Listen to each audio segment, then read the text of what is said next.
Jimmy Butler retrouver ses anciens potes des Sixers, le Heat va-t-il mettre fin à la série de victoires de Philly à domicile? Suspense. Porzingis toujours sans Doncic face au trio Magic des Celtics. Vrai bon match de basket.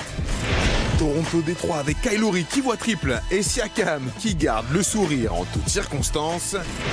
9 matchs hier soir, beaucoup de choses à dire, beaucoup de choses à voir. Comme dirait Monsieur Monclar, bonjour, bonsoir.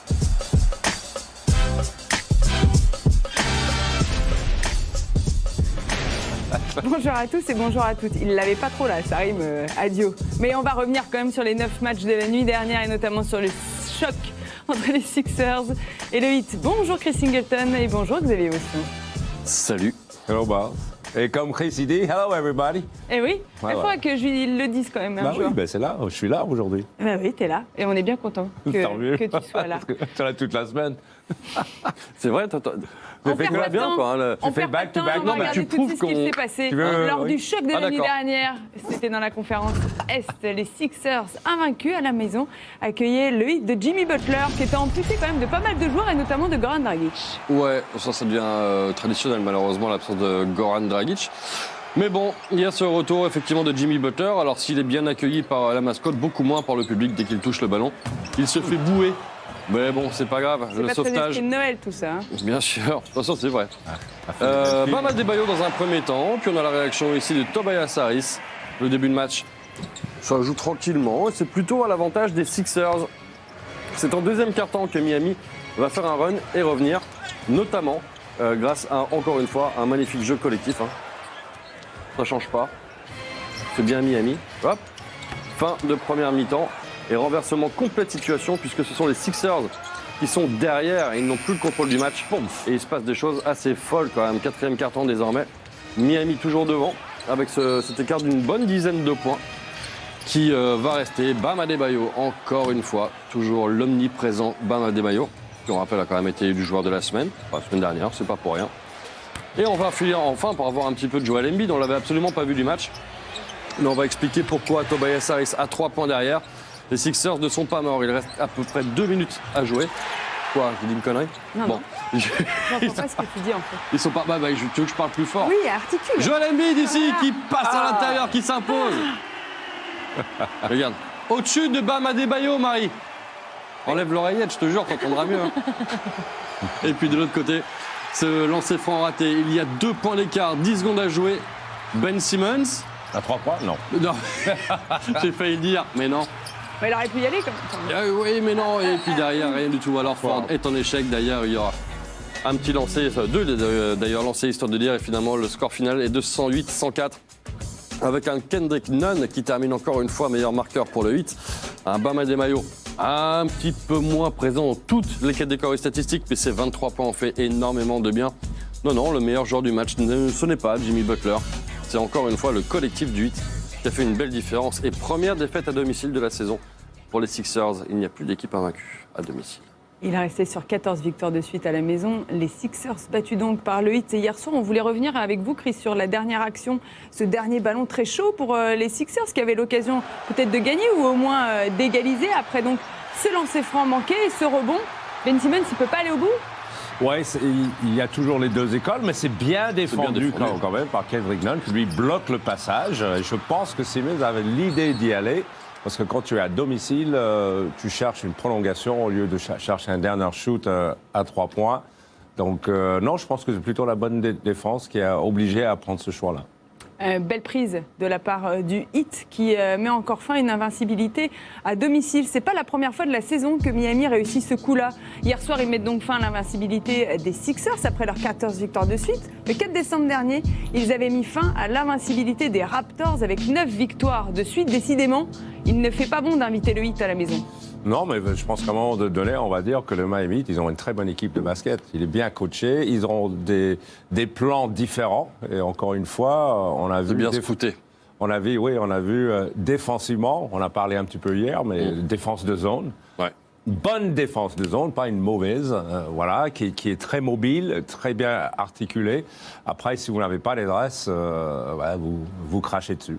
Ils réussissent à faire sortir Embiid du match. Ouais. Comme ça. Ouais. Une belle perf. On peut revenir justement sur cette défense de zone qui a fait la différence. Les Sixers n'ont pas réussi à attaquer cette défense très bien en place. Pourquoi vous dites que c'est une bonne défense de zone, Chris? Parce que c'est très mobile. Il y a des zones, des fois, où tu mets 5 poteaux et tu dis, voilà, on va laisser les gens shooter au-dessus. Là, c'est articulé. Il y a pression sur le ballon à chaque fois. Donc, c'est une zone, une espèce de match-up zone où il y a toujours de pression sur le ballon. Donc, ça vous donne pas des passes faciles. Et quand tu prends un shoot, il y a toujours une présence dans vos pieds. Et les positions d'aide sont déjà établies. Donc, c'est très dur à driver contre cette zone-là. Hier, c'est Spoelstra qui a out-coaché. Oui. Oui. Complètement. 12 sur 32 pour les Sixers lors de cette défense de zone sur les possessions sur défense de zone pour les Sixers. On va écouter d'ailleurs Eric Spoelstra, le coach du Heat, revient sur ce choix tactique en défense. Well, it just sometimes you learn about your team and what may or may not work. And we had some groups out there that seem to take a liking to the zone, and there's an activity level. Obviously, Derek really helps with that. At this point of this road trip, it was by any means necessary. We're playing 8 guys, and we probably would have gotten in a lot of foul trouble if we just stay with our man. But we still trust it. We'll have to do both, obviously. But there's a lot of big-time plays. Regardless of what the schematic was, you still have to make some plays. So they're not just going to give it to you. It feels good just to get this win, and the way we game planned and saw the film last game of how we played them and how they defended us. Just to come out today and execute that and get a win was huge. Kendrick Nunn qui a inscrit 26 points et qui revient sur la dernière rencontre entre les Sixers et le Heat. Les Sixers s'étaient largement imposés, mais le Heat, c'est une équipe, comme nous le rappelle Jimmy Butler et comme vous le mentionniez. Chris, c'est l'équipe d'une seule star. Qui est la star? Bam, pour moi, c'est Bam la star. Il a rajouté qu'il y avait énormément de joueurs dans cette équipe. Et c'est vrai que hier soir, on a vu un véritable collectif de la part de Miami, un collectif qui a fait la différence. Du coup, on se demande si après avoir été surpris par les bonnes performances de Miami, est-ce que le Heat ne serait pas un véritable contender? Non, parce que Milwaukee est clairement au-dessus aujourd'hui. Et je pense que aussi, sur une série en 7, Miami doit passer contre Miami. Mais alors, s'il y a que Milwaukee, ça veut dire qu'ils peuvent aller en finale de conf, alors j'ajoute Philadelphie là-dedans. Après, Boston, c'est aussi extrêmement costaud. On a une équipe qui peut éventuellement faire une demi-finale de conférence si jamais le vent est favorable. Parce que n'oublions pas Indiana, n'oublions pas plein de choses. Mais là, il y a une base sur laquelle il y a une construction qui est possible. En tout cas, c'est une magnifique équipe pour l'avenir aussi. Ils sont tous très jeunes là-dedans. Ouais. Il y a un petit peu plus d'expérience, évidemment, avec Dragic et Butler, surtout Dragic qui est plus vieux. Mais une petite pièce par-ci, une petite pièce par-là, et d'un coup, ça va devenir un contender. Parce que, comme le dit Butler, Bam Adebayo a tout pour devenir une vraie star à son poste. Hein. Franchement, moi, je suis impressionné. Ouais, il faut voir, cette équipe manque un petit peu de densité. On l'a vu, parce que tactiquement, il est à un moment donné obligé de faire zone. Parce qu'il n'a pas les individualités pour défendre contre une équipe athlétique. Une équipe qui est capable de faire... Oui, mais ça ne va pas marcher tout le temps. Ça va marcher parce que Philadelphie ne pouvait pas envoyer un savon dans la mer. Mais voilà, ça ne marchera pas tout le temps. T'as déjà envoyé un savon dans la mer, toi? Oui. Qu'est-ce que c'est que cette image? C'est curieux. Quand j'étais en pèlerinage. Oui ou non pour contender ou pas contender? Non. Finale de conf ou pas finale de conf? Non, plus. Non plus? Ouais, je parle assez fort là. Ou... Demi-finale. Demi-finale de conf. Tu me valides la demi-finale de conf possible? Peut-être. Ah, vous ne pensez pas, Chris, que le Heat, c'est à prendre au sérieux? Si, ils sont à prendre au sérieux, comme les Pacers sont à prendre au sérieux. C'est des équipes qui jouent bien au basket. Mais aujourd'hui, quand je les vois jouer, ça dépend beaucoup de l'adresse. Défensivement, il est obligé de faire des plans B et les plans C, parce que ça ne tient pas. En play-off, ça ne marchera pas, ça. Ça ne marchera pas. On verra quand même si ça ne marche pas. Prochain match pour le Heat, ce sera face aux Knicks. De leur côté, les Sixers vont jouer face aux Mavs et ce sera demain soir sur Beansport à 2h du matin en version française.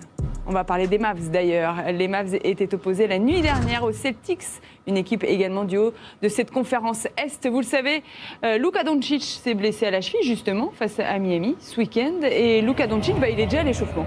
Il ne va pas jouer, bien sûr, mais il répond bien au traitement. Il n'a pas de chevillère et il a l'air de pouvoir prendre appuie sur ses pieds. Ouais, c'est des choses qu'on peut faire après une entorse. Bon, il n'a pas une blessure très très grave, c'est pas un genou, c'est pas quelque chose comme ça. Donc, mais par contre, il faut retrouver la mobilité et il faut mieux faire en sorte qu'il soit 100% avant de le remettre. Un jour, Porzingis a eu la même blessure. Il avait raté un match.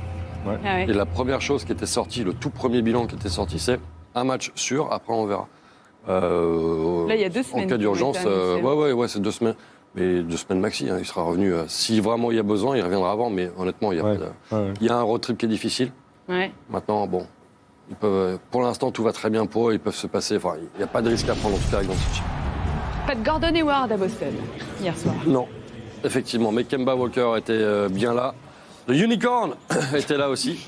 Et là, dans ce match qui est à domicile pour le coup pour les Mavericks, on va encore pas mal le voir. Kristaps Porzingis, il va faire un très bon match. Mais en face, ces Celtics sont très, très, très solides. Surtout quand l'adresse est au rendez-vous.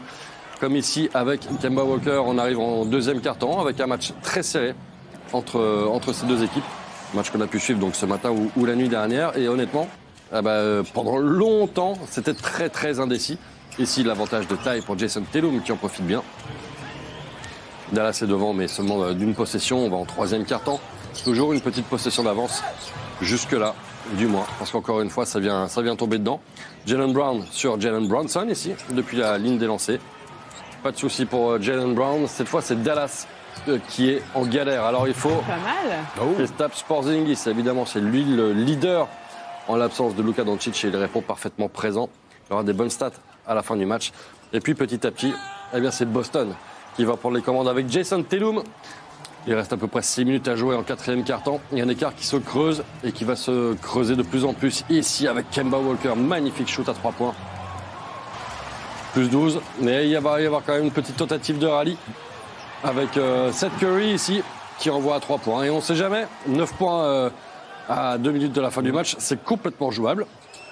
Ouais. Mais hier soir, il était quand même un peu fort, Kemba Walker. Et Boston qui va s'imposer sur le parquet des Mavericks avec un Kemba à 32 points. Porzingis avec un très très beau double-double.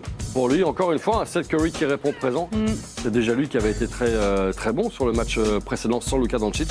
Jaylen Brown également, Jason Tatum, 3 joueurs qui dépassent allègrement les 20 points. Bon, pour trouver des stats, pour les autres, il faut descendre bien plus bas. Hein. Mais bon, voilà, ce sont les 3 qui ont clairement fait la différence hier soir. On notera l'absence de Vincent Poirier qui a été opéré de la main et du doigt et qui reviendra bien sûr avec son maillot des Celtics. Un mot sur cette victoire de Boston qui se relance, qui a été accrochée par Dallas mais qui avait besoin de gagner ce match. Ouais, c'est une bonne victoire. Sans Doncic, c'est une belle victoire parce qu'il faut le gagner ce match-là. Les Celtics qui commencent à avoir un peu de maturité. Je préfère leur jeu maintenant qu'il y a 3-4 semaines, avec Tatum aussi, qui commence à être un peu plus stable. Avant, il commençait à être un peu trop 1 contre 1. Mais là, on voit la collectivité des Celtics. C'est Kemba Walker qui est vraiment à l'aise maintenant dans son jeu. C'est collectivité qui t'a fait. Ouais. Je pense à conseil général, tout ça. Oui, c'est pas grave, moi ça me va, un bon pass. C'est bon, collectif. Bon pass, non, bon Jane pass. Birkin, collectif. Plus haut ou plus haute? La barre La barre. La barre est plus haut. D'accord. C'est grâce à moi, ça. On va écouter Kemba Walker, qui a quand même bien Oui. cartonné hier soir, et on va revenir sur les Celtics après. N'importe quoi. It's good. I mean, those guys just really make it easy for me. Whenever I'm missing, they always come up to me and tell me, "Don't worry about it." Keeping me confident. And those are the kind of things you need from your teammates, especially for me. Being a new guy, of course. Sometimes I can get a little bit down, but when you got guys picking you up, it keeps you confident and it makes you just want to continue to make the right plays. So yeah, our development together is it's getting better. Our chemistry is getting better each and every day. Les joueurs se sentent de mieux en mieux entre eux et ça se ressent dans les statistiques notamment. Hier soir, regardez, Kemba Walker, Jason Tatum et Jaylen Brown, c'est 82 points sur les 109 de l'équipe inscrite l'année dernière. Est-ce qu'on peut parler de Big Three aujourd'hui aux Celtics? Est-ce que c'est le retour d'un nouveau Big Three? En devenir, en tout cas, oui, possiblement. On attend énormément de Jason Tatum, qui doit être celui qui amène les Celtics à un niveau supérieur, entouré de Jaylen Brown et de Kemba Walker. Ouais, il y a une progression qui est à faire. Ça marche très très bien cette année. Et pourquoi pas? C'est jeune encore, hein. Mais dans 2-3 ans, s'ils arrivent à garder tout le monde, Jaylen Brown c'est déjà réglé, ils l'ont déjà signé. Right. Mais il y a quelque chose qui se passe. On le sait, le problème des Celtics, c'est pas ces joueurs-là, c'est à l'intérieur. Ils n'ont pas de grands et ils se font détruire lorsqu'ils jouent face à un grand. Est-ce que ces 3 joueurs-là, important. ça peut suffire pour porter les Celtics? Suffire, non. Il faut un arbre en dessous. Hein. Quand on arrive à un point, on voit certaines équipes voilà, qui sont bien denses à l'intérieur. Ce qu'on retrouve avec les Celtics, c'est qu'ils ont trouvé un équilibre en attaque. C'est-à-dire quand tu vois le nombre de shoots de chaque joueur de Big Three, c'est 18, 18, 23, donc il n'y a pas de jaloux. Tout le monde a la responsabilité. Mais effectivement, la question va se poser, est-ce qu'ils ont ce qu'il faut dans la raquette? Kanter, mais la réponse est non. Est-ce qu'ils ont quelque chose? Thijs Kanter, c'est un peu light, c'est un peu light défensivement. Vous aimeriez voir quel arbre, vous dans cette Dédé raquette? Drummond. Oui. Mettre Drummond là-dedans, candidat au titre. Voilà. Un big man comme ça, oui. Ouais, ouais. Qui n'a pas besoin de marquer 20 points de moyenne par match. Il sera là pour prendre 20 rebonds, pourquoi pas par match par contre. Défendre le cercle. Et ça, il sait le faire. Et c'est un excellent défenseur, on le sait. Ouais. On ajoute ça là-dedans. Ah bah bonne chance. Hein. Ouf. Ça peut arriver, non? Ça peut complètement arriver. Maintenant, ouais. Oui. De toute façon, tout est possible. C'est la NBA. Bah oui, c'est fantastique. It's Christmas. Et en plus, c'est Noël. On va se régaler. Prochain match pour les Celtics, ce sera d'ailleurs face aux Pistons. Je vous l'ai dit, les Mavs joueront de leur côté face aux Sixers. Vous le savez, les Pelicans sont sur une série de défaites assez incroyable. Comment elle dit ça? 13 défaites de suite pour les Pelicans. Mais hier soir, ils jouaient face à qui? Face à Minnesota. Ah, je crois que c'était contre les Knicks. Mais non. Parce que les Knicks, en ce Pas moment, tous les ils sont soirs chauds. quand même. Hein. Et Minnesota aime faire plaisir. Ah oui, ils sont dans le bon. bon. Eux aussi. Bah, c'est Noël, hein, on sait jamais. Il peut toujours se passer ça. Zion Williamson à l'échauffement avec les Pelicans. Il faudra encore patienter pour le voir en action. En attendant, c'est toujours Brandon Ingram qui régale. L'ancien Angelino se chauffe d'entrée. 18 points dans le seul premier quart-temps. La défense de Minnesota est déjà aux abois. Sans Karl Anthony Towns, c'est forcément compliqué pour les Wolves. Andrew Wiggins tente de prendre le relais, 27 points pour le Canadien. C'est trop peu face aux 34 de Brandon Ingram qui ajoute 5 passes décisives.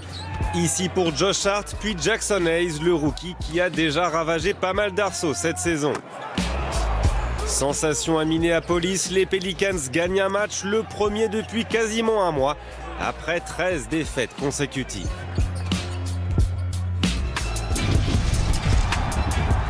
Kevin Love vit certainement ses derniers moments à Cleveland. Placé sur le marché par les Cavs, Love reste néanmoins sérieux.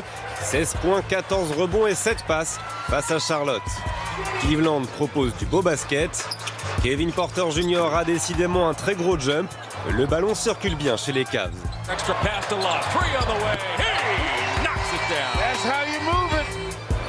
20 points d'avance dans le troisième quart-temps avant la révolte des Hornets. Terry Rozier enchaîne les bombes du parking. 35 points, nouveau record en carrière pour Scary Terry. Oh my! 2-point game. Malheureusement pour Charlotte, Rozier manque le shoot de la gagne dans les derniers instants. Dommage car en cas de victoire, Charlotte pouvait s'emparer de la 8e place à l'Est. Voilà donc pour les premiers résultats de la nuit. On va faire une petite pause, messieurs. Je serais temps. Ok. Oui, hein? Je vous sens un peu essoufflé. Voilà. Hein, vous allez Va vous chercher poser le 5 savon. minutes. Oh oui. On va revenir dans un instant pour parler des Raptors et un Kyle Lowry qui a vu triple-double. Enfin, double et triple. Enfin bref, il a bien joué hier Voilà, soir. on l'a compris. C'était face aux Pistons. Et on va revenir sur ce match. On aura d'autres, des choses à dire, bien sûr, dans un instant. À tout de suite.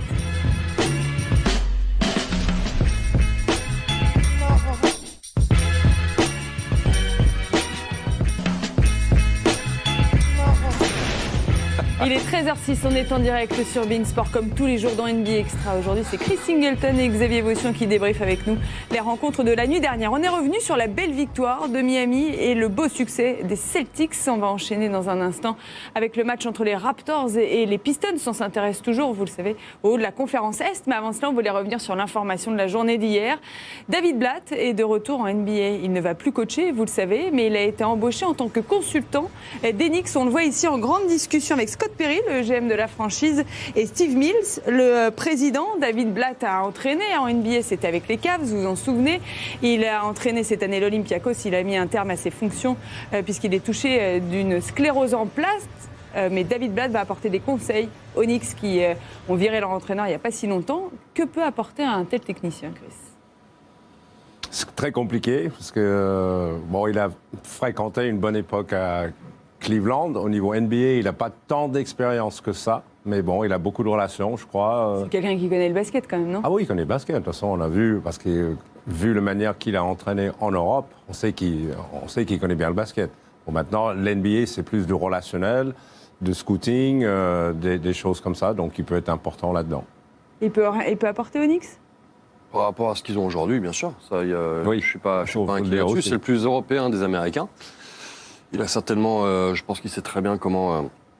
Il peut certainement amener des choses, des joueurs. On peut se souvenir que dès qu'il y a un Américain qui arrive, un Européen qui arrive aux États-Unis, oh là là, qu'est-ce que c'est que celui-là, on le connaît pas. Le dernier en date, c'était Luka Doncic.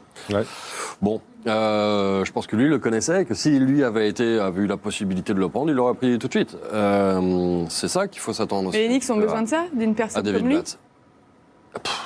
Ils ont surtout pas besoin de ce qu'ils ont jusque-là. Donc, apporter David Blatt, ça peut pas forcer. Je vois pas ce que ça peut poser comme problème aujourd'hui. Au contraire, ça ne peut leur être que bénéfique à terme. Après, voilà. Par rapport à tout ce qu'ils ont raté en même temps. Ah oui. Je sais pas, il faut laisser sa chance au nouveau, là, pour le coup. Hein. Non, il aura certainement des bonnes choses à dire, oui. On enchaîne, on regarde ce qui s'est passé entre les Pistons et les Raptors. Maintenant, avec Pascal Siakam face à André Drummond. Notamment, ouais, c'est vrai. Notamment, oui. Notamment, Ouais, ils étaient plus nombreux quand même. Dans le match, ils étaient quand même 5 contre 5. Hein, C'est bien ça. et tout se passe pas trop mal pour les Raptors. Ils sont devant. Quand je dis que ça se passe pas trop mal, c'est parce que regardez l'image ici, la cuisse. L'arrière de la cuisse touchée par Marc Gasol. C'est pas bon signe. C'est pas bon signe. Vu sa morphologie, non. Puis vu l'été qu'il a passé. Petite déchirure, exactement. Une petite déchirure musculaire ne serait pas impossible. Alors Derrick Rose fait encore une fois de très belles choses. Encore une fois, il n'y a pas grand-chose à dire sur la saison de Derrick Rose. Il est relativement présent. Les Pistons qui reviennent, notamment par l'intermédiaire de Blake Griffin ici, et quasiment sur la continuité. Il y a eu une action au milieu. Les Raptors reprennent le meilleur avec un Kyle Lowry, effectivement, qui voit triple-double, comme disait Marie tout à l'heure. 20 points, 10 rebonds, 10 passes. C'est facile de regarder. Hein. Non, c'est vrai. Mets des lunettes. Et Pascal Siakam parfaitement servi au fur et à mesure du match. Et logiquement, les Raptors vont prendre le meilleur sur les Pistons. Serge Ibaka, ici, 10 points d'avance. Les Pistons essayent, ils sont pas très très loin, mais systématiquement, les Raptors reprennent des écarts un petit peu plus larges avec encore une fois un Pascal Siakam qui a été très bon, qui finit avec 26 points. Serge Ibaka, excellent hier soir, en l'absence de Marc Gasol avec ses 25 points, 13 rebonds, mais on retiendra surtout bien sûr le triple-double de Kyle Lowry.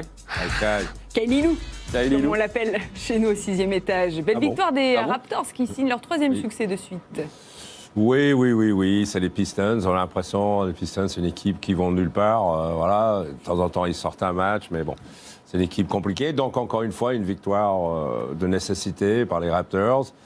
Mais le problème, c'est les blessures, parce que cette équipe de Raptors, ils montrent des choses que peut-être qu'on n'attendait pas, mais il faut que l'effectif soit au complet. Sans Marc Gasol, ça va être compliqué. Nick Nurse, le coach des Raptors, est bien d'accord avec vous, Chris. Oh. It's super concerning. He looked like he was in a lot of pain, right? They're both both been playing great. It's not unlike Kyle and Serge that were really in a groove when they went down a long time ago, and those two guys were really in a nice groove right now, and it's too bad. A win with a heavy price, really, to be honest. Une victoire qui coûte cher pour les Raptors. Norman Powell est touché à l'épaule, Marc Gasol à la cuisse, mais malgré tout, il y a quand même une base chez ces Raptors avec l'excellent match, Xavier l'a dit, de Kyle Lowry et de Serge Ibaka qui ont été très très bons hier soir. On peut rappeler quand même que les Raptors l'an dernier avaient été épargnés par les blessures, mais ce retour-là de ces deux joueurs qui ont été blessés fait du bien à Toronto. Forcément, Kyle Lowry, il lui a fallu un petit peu de temps pour revenir vraiment bien, mais bon, Lowry et Serge Ibaka se connaissent absolument par cœur. Ils ont joué, ça fait un petit moment maintenant qu'ils jouent ensemble.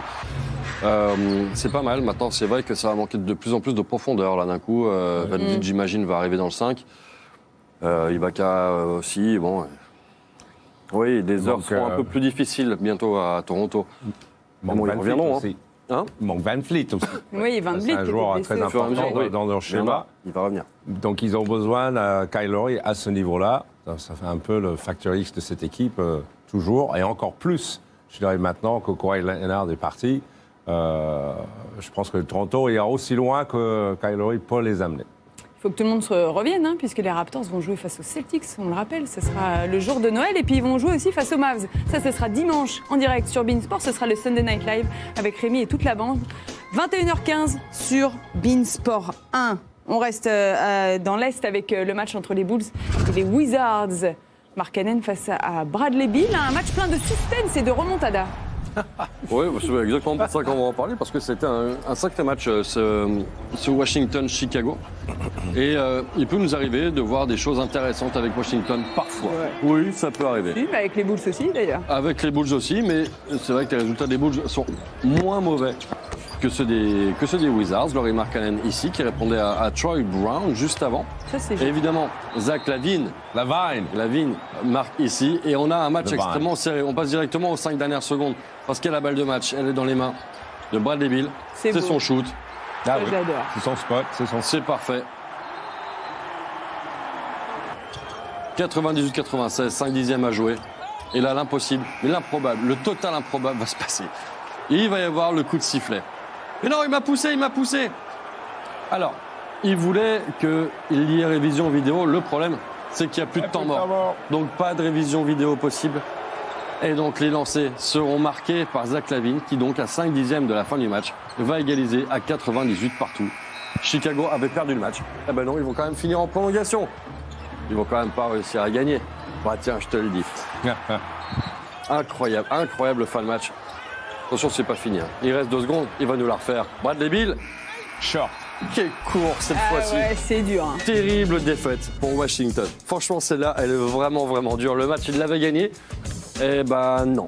5/10 et une faute extrêmement discutable. Mais bon, c'est le coup de sifflet. Il est discutable ce coup de sifflet ou pas, Chris ? Le problème, c'est qu'il n'a plus de temps mort, donc il ne peut pas contester. C'est vrai que faute ou pas faute ? Je croyais qu'on ne sifflait pas dans les 30 dernières secondes. Moi, je ne pense pas qu'il y ait eu faute. Je pense tout simplement, voilà, il faut laisser passer. Mais bon, les arbitres, des fois, ils décident des choses. Eh oui, il faut respecter ces décisions. D'ailleurs, on peut rappeler que... Il ne faut pas te mettre en position qu'ils décident des choses. Les Bulls s'étaient menés de 18 points dans ce match. Quand même, ils ont réussi à revenir et ça leur fait du bien. Belle remontada de Chicago qui a pu compter sur un très bon Markkanen. On attendait un petit peu qu'il lance sa saison, le Finlandais, et hier soir il a réussi. Regardez son début de saison et ses stats de décembre avec 5 victoires et 5 défaites, un bilan à l'équilibre pour Chicago, et lui qui tourne à 18 points de moyenne, 51% de réussite. Ouais, c'est surtout grâce à son pourcentage aux 3 points, parce que c'est vrai, en début de saison, il n'en mettait pas un. Mais on sait que Markkanen, il possède plein de qualités, mais le numéro 1, c'est ça. C'est cette shoot longue distance, capable de étirer les défenseurs à l'extérieur. Et ça lui met en confiance après pour ses drives, mais il a besoin de cette adresse. Là, il a beaucoup provoqué quand même. Il a été très bon hier soir, mais comme on l'a vu sur les chiffres, il est très bon en descente. Et d'un coup, c'est fou, hein, comme de par hasard, lui redevient bon et les Bulls sont moins mauvais. Ouais. C'est quand même fou. Non, mais c'est vrai qu'il est complètement passé à côté de son premier mois. Ça, c'est sûr. Et les Bulls avec. Mais là, bon, voilà, il y a un regain de quelque chose. Lui, il va falloir confirmer maintenant. Hein. Ouais, c'est ça. C'est presque le plus dur qui commence finalement maintenant. Bon, les Bulls, en même temps, n'ayant pas plus d'ambition que ça cette saison. Bon, en tout cas, mais lui, il en a peut-être quand même. J'ose imaginer. Et c'est vrai qu'il était attendu à bien meilleur niveau que ce qu'on voyait depuis le début de saison. Là, il y a du mieux, clairement. C'est quelqu'un qui peut répéter ce genre de mois. Tourner comme ça à 18 points de moyenne, à autant de réussite. Oui, il peut, parce qu'on connaît ses qualités offensives. Le problème n'est jamais là avec lui, mais encore une fois, c'est son adresse qui dicte un petit peu la manière qu'il va jouer. Là, il shoot 10 fois à 3 points. On est obligé de sortir sur lui, ça ouvre le drive, et là, il a un jeu beaucoup plus complet. On passe à la conférence Ouest maintenant. Hier soir, le Thunder et les Blazers jouaient. Vous le savez, ces deux équipes vont se bagarrer sûrement pour se qualifier pour les playoffs. On va regarder ce qu'elles ont fait. Le mixé est signé à Dualala. Plus de rumeurs de trade pour CP3, mais un vrai costard de trader, le Thunder accueillait les Grizzlies de Ja Morant qui devrait faire attention. Un jour, il va se cogner la tête dans le cercle. Le rookie de Memphis va régaler en première mi-temps, 22,7 passes à la fin du match. Les Grizz comptent jusqu'à 24 points d'avance, mais OKC va revenir grâce à un énorme Dennis Schroeder, 31,7 passes. Moins d'1 minute à jouer, Chris Paul va faire parler son expérience. 122-120. OKC passe devant. 20 secondes au chrono, largement de quoi gagner le match ou aller chercher la prolongue, mais Ja Morant va buter sur Steven Adams. Oklahoma City va s'imposer, le Thunder s'accroche. Ils sont 7e à l'ouest.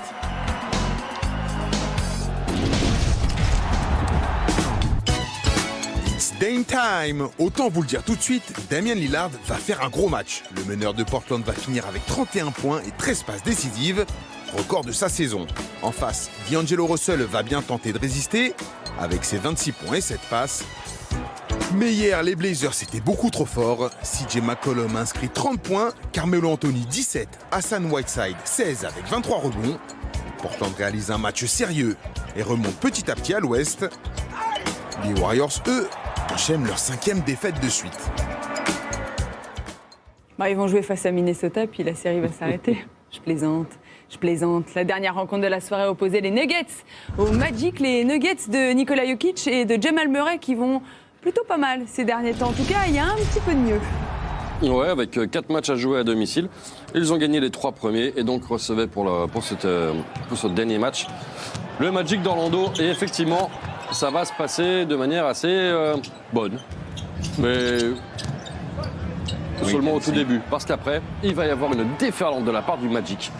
Orlando qui va compter jusqu'à 19 points d'avance au début du 3e quart-temps. Et à ce moment-là, Chris Singleton a eu ma télé. Je vous jure que c'est vrai. C'est vrai, on en a parlé. Un 24-0 infligé par les Nuggets. 24-0, c'est complètement fou. Il y avait plus 19 et d'un coup d'un seul, les Nuggets prennent les commandes. Il y a eu une panne de courant totale pour Orlando. Jamal Murray a eu un petit peu de mal à commencer son match. Il sera très très bon. On va retrouver Nikola Jokic au bord du triple-double, encore une fois hier soir, qui sert une bonne passe décisive ici pour Jamal Murray. Et Orlando n'y est plus du tout en fin de match. Peut-être un petit peu de fatigue aussi. On sait qu'ils sont non seulement en road trip, et en plus de ça, en back-to-back. Et puis quand ce genre de choses arrive, il n'y a plus rien à faire. Allez, pan, shoot invraisemblable. Bon, il y a eu 2-3 shoots un peu what the fuck dans cette partie. Tiens, en voilà un autre. Bang. Voilà. Il y a eu un contre-son camp sur le début du match de Jamal Murray. Bon, à l'arrivée, les Nuggets s'imposent. Evan Fournier termine à 13 points. Jamal Murray, donc, meilleur marqueur. Et Jokic a un rebond d'un triple-double. Cette victoire, il a fallu pour les Nuggets parce que, bon, quand même, ils étaient clairement prenables hier soir. Malgré une équipe d'Orlando qui, donc, je le rappelle, menait de 19 points au début du 3e quart-temps et perd le match. Surtout avec un 24-0. C'est dur. Hein. Il y aura un dernier match à la maison, un 5e. Ce sera face à Minnesota. Et ce sera ce week-end, évidemment. La boucle est bouclée. C'est incroyable le nombre de retours, de comeback qu'il y a dans les matchs en ce moment. Oui, et je dirais même Denver. Je me souviens d'un match il y a un mois de ça contre Philadelphie, où c'était un peu la même situation. Ils étaient à moins 17, fin du 3e quart-temps, et tout d'un coup, donc où c'est l'altitude, où c'est que j'ai allumé ma télé. Donc je ne sais pas laquelle. Et comment on peut expliquer comme ça qu'une équipe qui mène de 20 points, on a vu les Spurs aussi, c'était face aux Rockets qui menaient largement et que les équipes d'en face arrivent à revenir comme ça. Parce qu'il y a énormément de possessions, parce que le jeu est très rapide. Donc déjà, ça peut aller très vite. On n'arrête pas de le dire qu'en NBA, ça peut aller très vite. Et puis un petit peu d'adresse, tu reviens à 15, 12. Et là, d'un coup, 12, c'est plus du tout un gros écart. 12 points aujourd'hui, à moins que ce soit un match à 50 points. En NBA, c'est rare. 20 points, c'est plus un gros écart non plus, alors. Hein 20 points, c'est plus un gros écart non plus. 20 points, ça commence à être sérieux. À partir de 16, ça commence à être sérieux. Mais ça peut aller tellement vite. 2-3 paniers à 3 points qui rentraient pas en début de match, il a d'un coup rentre. C'est exactement ce qui s'est passé hier pour les Nuggets. Mais c'est fou qu'en face, par contre, ils se sont complètement volatilisés. Il n'existait plus le Magic. Il n'y a plus une action, il n'y a plus un ballon qui passait. Il y a eu des interceptions. C'est-à-dire qu'en début de match aussi, les Nuggets en perdaient beaucoup des ballons, puis d'un coup beaucoup moins. Et hop, c'est parti. Et ça met dedans, et ça met dedans. Et puis tu regardes le score, t'es plus qu'à 7 points, tu fais bon. Un mot sur la performance de Jamal Murray, que l'on attend lui aussi plus régulier dans ce qu'il peut produire. Oui, on attend plus régulier, mais bon, ce qui est bien avec lui, c'est qu'il gère bien son équipe. Il a le petit shoot à 4-5 mètres, le shoot à 3 points aussi. Il a peur de rien. Et c'est un joueur qui a... On demandait beaucoup plus de lui, parce qu'il n'a pas forcément des meilleurs stats que l'année dernière. On a l'impression qu'il monte un petit peu en puissance, et ça se voit dans la direction de jeu des Nuggets. Quand lui, il est très bon, les Nuggets sont très difficiles à jouer. Paul Millsap a été bon hier soir aussi.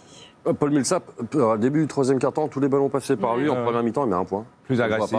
Plus agressif. Voilà, le Mike Malone a décidé que, hop, on joue sur Millsap. Et là, ça va peut-être commencer à changer des choses. Ouais, ça a changé pas mal de choses, c'est vrai. Il est à la base du truc, Millsap. L'expérience aussi.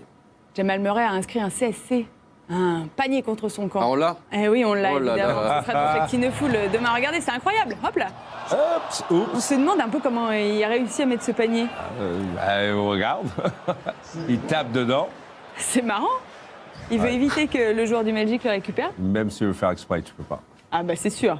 C'est sûr dans cette position. C'est vrai, je te jure. On va essayer après. C'est très difficile. Prochain match pour le Magic, ce sera face aux Blazers. Et donc les Nuggets joueront face à Minnesota. Le MVP, messieurs, de la soirée.